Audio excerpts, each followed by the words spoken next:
Hello friends, आज हम आपके लिए disease of field and horticultural crops and there management भाग 2। यह आपका बीएससी एग्रीकल्चर 6 सेमेस्टर का मोस्ट इंपॉर्टेंट सब्जेक्ट है। क्षेत्र तथा उद्यानिक फसलों के रोग तथा उनका प्रबंधन से जुड़े हुए कुछ आपके लिए बहुत ही इंपॉर्टेंट प्रश्नोत्तरों की श्रृंखला लाए हैं। तो दोस्तों, क्लास को ज़्यादा से ज़्यादा शेयर करना बिल्कुल ही ना भूलें। तो शुरू करते हैं आज की क्लास का पहला प्रश्न। और दोस्तों, उससे पहले अगर आपने अभी तक वीडियोज़ को लाइक नहीं किया तो वीडियो को लाइक कर लें, और साथ में अगर आप चैनल पर नए हैं तो चैनल को सब्सक्राइब करके बेल आइकन दबाना ना भूलें।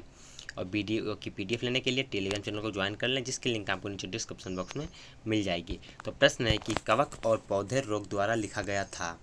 तो कवक और पौधे रोग तो यह किसके द्वारा लिखा गया था? तो यह जी रंगास्वामी के द्वारा लिखा गया था।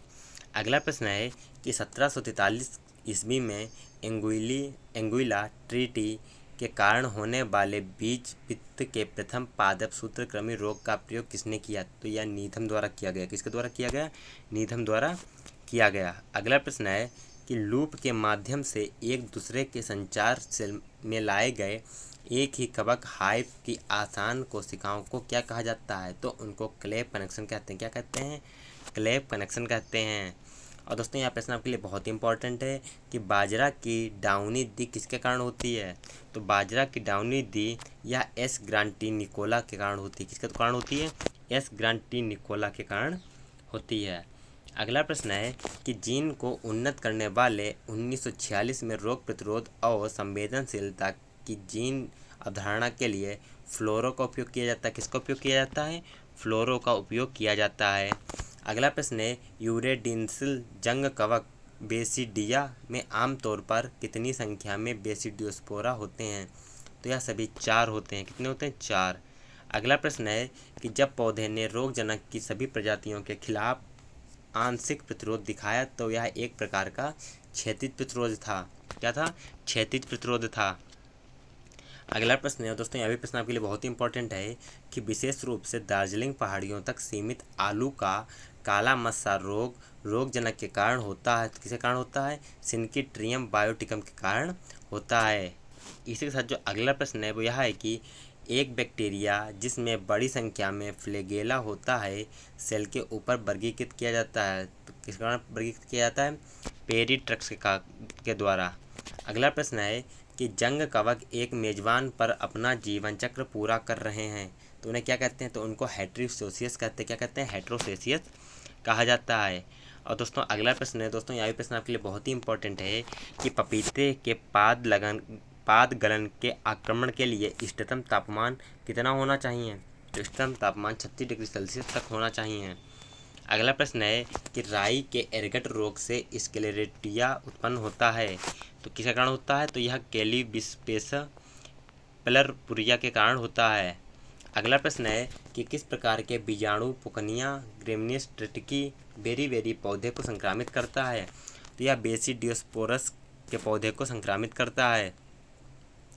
अगला प्रश्न है दोस्तों, यह प्रश्न बहुत ही इंपॉर्टेंट है कि भारत में पहली बार गन्ने की बिल्ट बीमारी की सूचना कहाँ मिली थी? तो यह बिहार राज्य में मिली थी। कहाँ मिली थी? बिहार राज्य में मिली थी।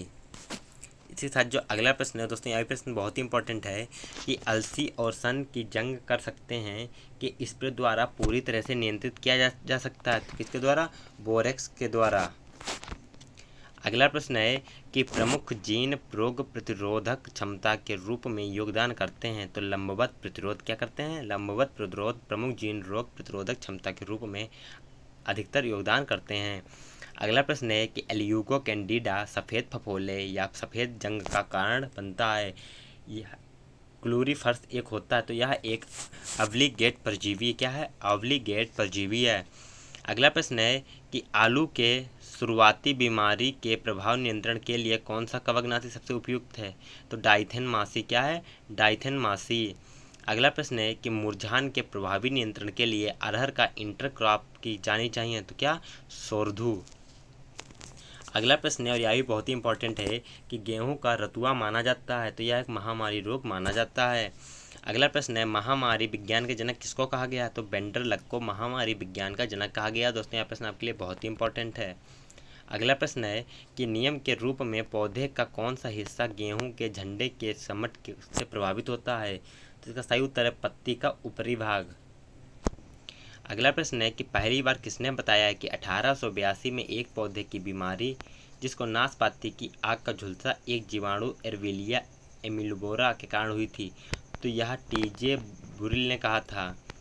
अगला प्रश्न है कि नेमेटोड के किस जीन्स में विशेष प्रकार के नर्म सेल सिस्टम होते हैं जो नेमेटोड को पोषक तत्व के निरंतर आपूर्ति के स्रोत के रूप में कार्य करते हैं?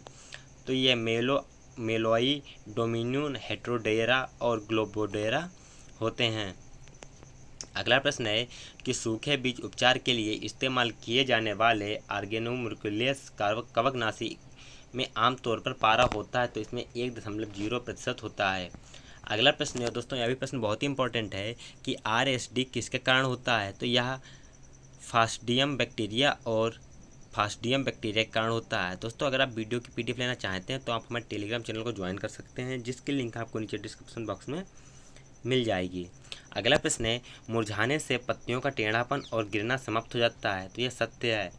अगला प्रश्न है कि भारत में जंग रोगों पर अपना अधिकांश कार्य किसने किया? तो केसी मेहता द्वारा। अगला प्रश्न है और दोस्तों यह प्रश्न बहुत ही इंपॉर्टेंट है कि वायरस का त्वरित और सटीक पता लगाने के लिए प्रयोग किया जाता है एलिसा, हदास और एलआईएम का प्रयोग किया जाता है। अगला प्रश्न है कि वायरस में शामिल हैं, तो वायरस में कौन कौन शामिल है? तो वायरस में RNA या DNA या दोनों में से कोई नहीं, अर्थात वायरस में या फिर RNA शामिल होगा या DNA शामिल होगा, और कभी कभी दोनों नहीं शामिल होते हैं। दोस्तों आप वीडियो को अगर आपको अच्छी लगी तो वीडियो ज़्यादा लाइक और शेयर करना बिल्कुल ना भूलें। मिलते हैं अगले वीडियो में नए प्रश्नों के साथ, तब तक जय हिंद, जय भारत।